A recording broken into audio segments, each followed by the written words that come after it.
In nomine Patris et Filii et Spiritus Sancti.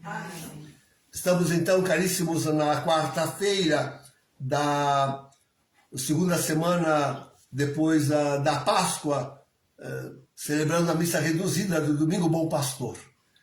E comemorando também Santo Aniceto, 10º sucessor de Pedro, ainda durante a grande perseguição que graçava tão fortemente contra a igreja em Roma.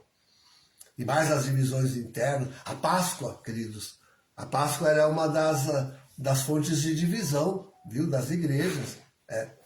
E se discutia muito para acertar a data da Páscoa, de quando celebrar.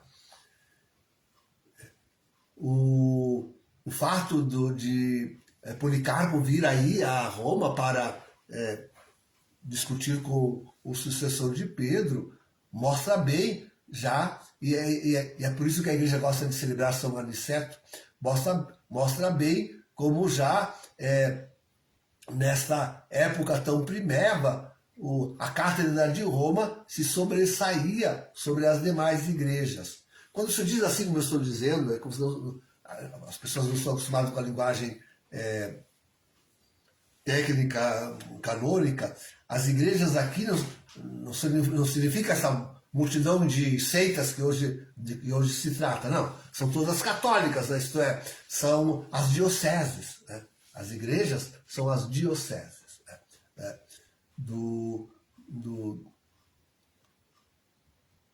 De Policarpo, então, foi ele, o chefe dessa igreja, o bispo, conversar com Francisco, para poder colher e dizer para toda a sua religião o acordo com o bispo de Roma.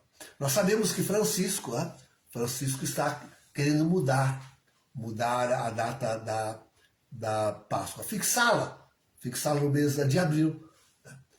Vejam que interessante esse mês de abril, a igreja coloca muito poucos santos a celebrar. Essa semana temos celebrado a semana inteira a missa do Bom Pastor, repetindo desde domingo, hein? Domingo, segunda, terça, quarta. Vai adiante, amanhã a gente continua. Então, porque a igreja não coloca muitos santos a celebrar nesses dias, porque são dias em que incide a Semana Santa, a oitava de Páscoa, e não se celebram santos mesmo nesses dias. Então, a igreja já procura não colocar nesta data. E o objetivo de Francisco, ao querer mudar a data da Páscoa, é justamente esse, para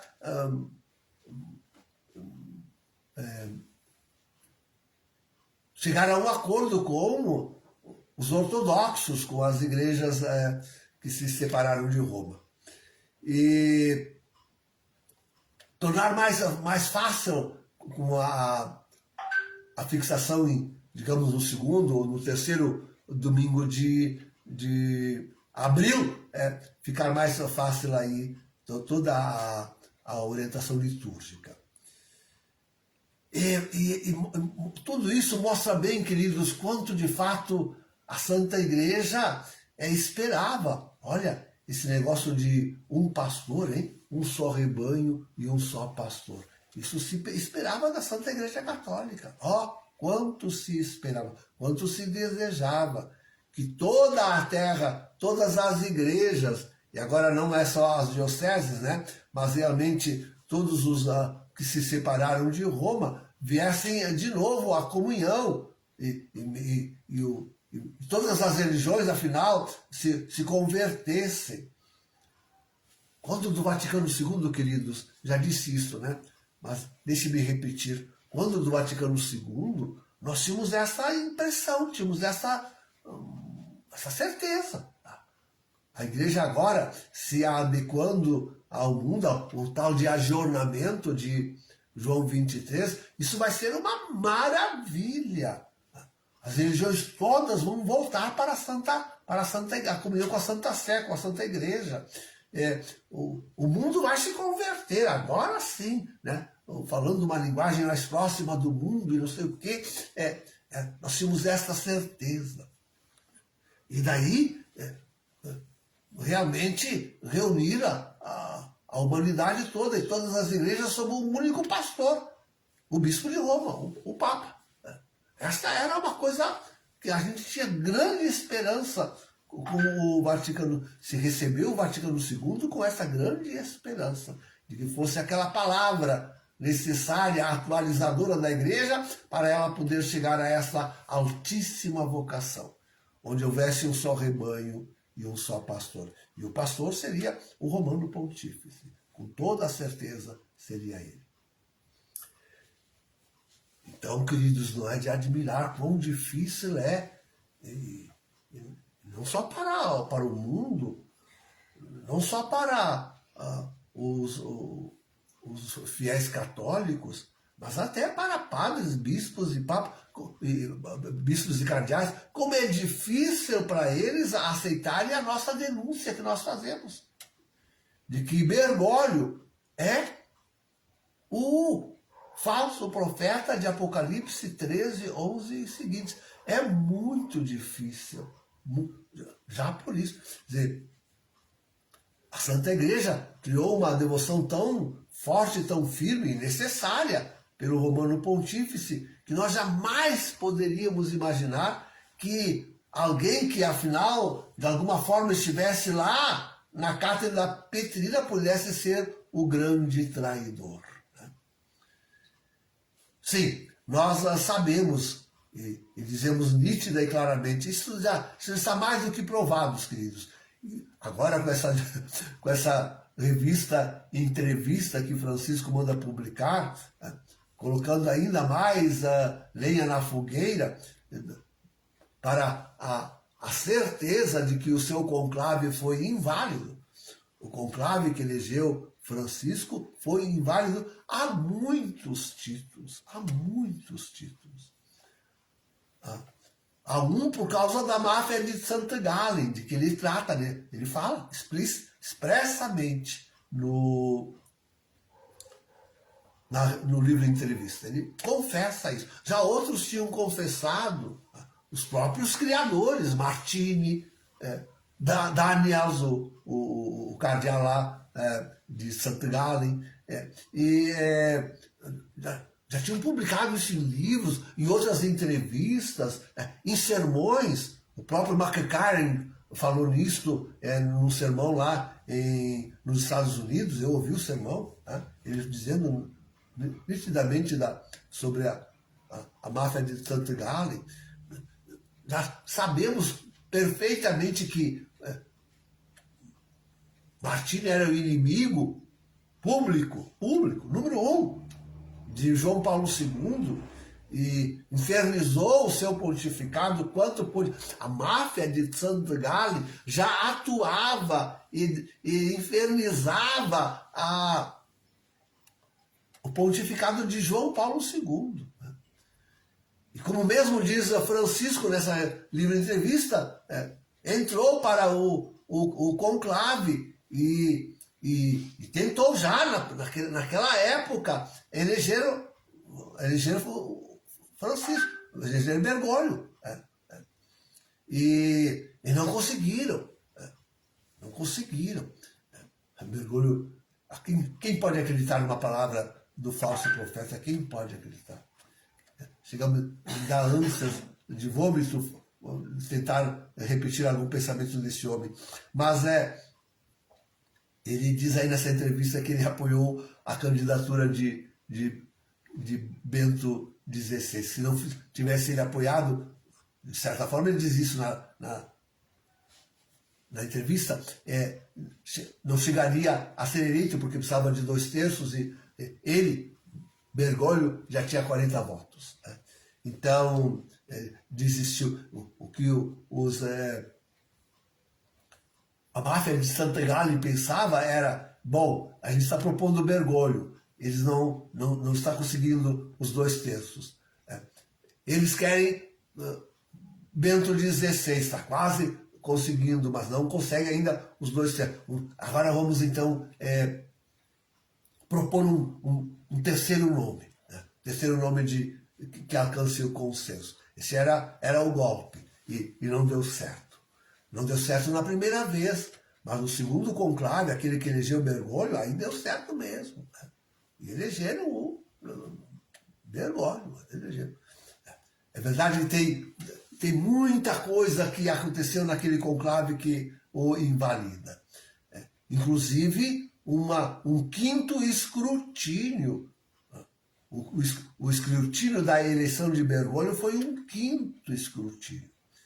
Já tinha saído no jornal oficial da CEI, Conferência Episcopal Italiana. CEI, Conferência Episcopal Italiana. Já tinha saído o nome do novo Papa, Scala, que foi reitor, pró-reitor, né, da Universidade do Papa em Roma, que é onde eu me laureei e com o qual eu me sentei conversando com ele. Né?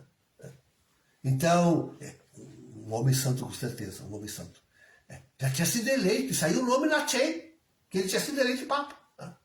Quando então conseguiram, enfiaram os votos lá no meio dos votos válidos e para anular aquela eleição. E daí fizeram uma quinta, foram 3 horas desde que saiu a fumaça dizendo que tinha conseguido um Papa, que era Scala, até que apresentaram Bergoglio, foi 3 horas, porque eles voltaram lá para fazer uma quinta eleição. Tiveram que fazer uma quinta eleição, que é fora dos cânones. Este homem foi eleito fora dos cânones. Olha a profecia de São Francisco, um eleito não canonicamente eleito. Foi Francisco esse. Então temos mais do que provas de que esse homem não é, nunca, jamais usurpou. É um usurpador da cadeira petrina. Claro, depois disso temos todo o seu antipontificado. Tudo aquilo que esse homem está fazendo para destruir o papado. Estamos esperando ainda essa Abibamos Papam. Né? Destruindo o papado e a igreja toda inteira. Combinando nesse sínodo da sinodalidade, que este ano ainda vamos ver. Tudo. Né? Heresia formal em Amoris Laetitia, explicitada agora, né, nesse escandaloso documento do Tucho, o Fiducia Supplicans. Então, mas é difícil, queridos, com tudo isso e muito mais, com tudo isso e muito mais, a cada dia uma besteira de Bergoglio, com tudo isso e muito mais, ainda fica muito, mas muito difícil mesmo para a igreja entender que um falso papa é de fato o falso profeta. Muito difícil de aceitar. Por isso que tão poucos vêm para o nosso lado. Né? Não conseguem aceitar, não conseguem, acusando o Papa, imagina isso, não conseguem aceitar isso. Para eles, e ainda com um Papa humilde, como ele transparece nas mídias, né?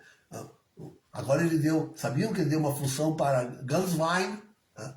Que ele criticou nesse livro de entrevista, o ex-secretário de Bento XVI, transformou ele em núncio apostólico. Deu um serviço para ele, que não tinha ainda até agora.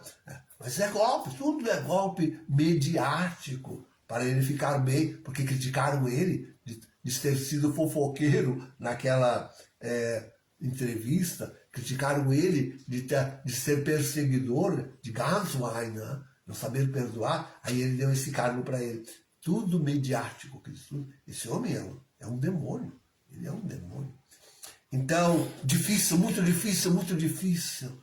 A quem esperava a reunião de todos os povos, de todas as religiões, sob um bom pastor, o Papa. Agora ter ele como sendo o... não, eles ainda... Surgem as teorias. Não, o falso profeta vai ser um cardeal. O falso profeta vai ser um político. O falso profeta vai... Não, queridos. É difícil, eu sei. É muito difícil, foi muito difícil para todos nós, também para mim foi muito difícil. Mas eu reconheço pela evidência das provas. Está aí a heresia formal em Amores Letícia. Francisco é o falso profeta de Apocalipse 13, 11 e seguintes. É preciso aceitar isso. É preciso convencer-se disso.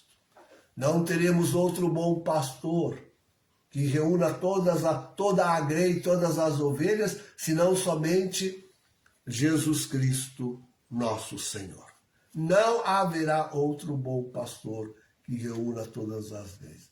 O último Papa, volto a dizê-lo, foi legítimo, foi Bento XVI, até a sua renúncia. Pronto. Até lá nós temos que seguir o magistério da igreja. E acabou. Agora não teremos mais. Clamemos pelo retorno de Jesus. E por isso tudo nós dizemos que está perto, está próximo. Não pode demorar muito, senão a igreja se desfaz. Clamemos por Jesus para que ele venha e assuma o pastoreio dessa igreja, dessa multidão de igrejas, dessa pobre humanidade que se desfazem. Tanto a igreja quanto a humanidade se desfazem. Estão em perigo de destruição total e de extinção. Temos que chegar a essa dura realidade. Quando nós tivermos coragem, e é isso que mais falta, quando nós tivermos coragem de ver a realidade que nos cerca, tanto na igreja quanto no mundo, isto é, que estamos aí destruindo totalmente o papado e a igreja, que estamos aí em vésperas de extinção da própria humanidade, tudo está pronto para essas duas terríveis ações, quando nós não encararmos isso com coragem, com realismo, e então a força disso clamarmos por Jesus como o único bom pastor da humanidade e da igreja, é preciso isso. É preciso estarmos, é preciso que tudo isso aconteça. É preciso que tudo isso, para nos colocar de frente com essa realidade, é preciso que tudo isso aconteça. A igreja quase vai ao chão e a humanidade quase vai à extinção. É preciso tudo isso para que o homem se acorde e compreenda que é preciso dizer o Maranatá para Jesus, o único bom pastor da igreja e da humanidade. Em nome do Pai, do Filho e do Espírito Santo. Amém.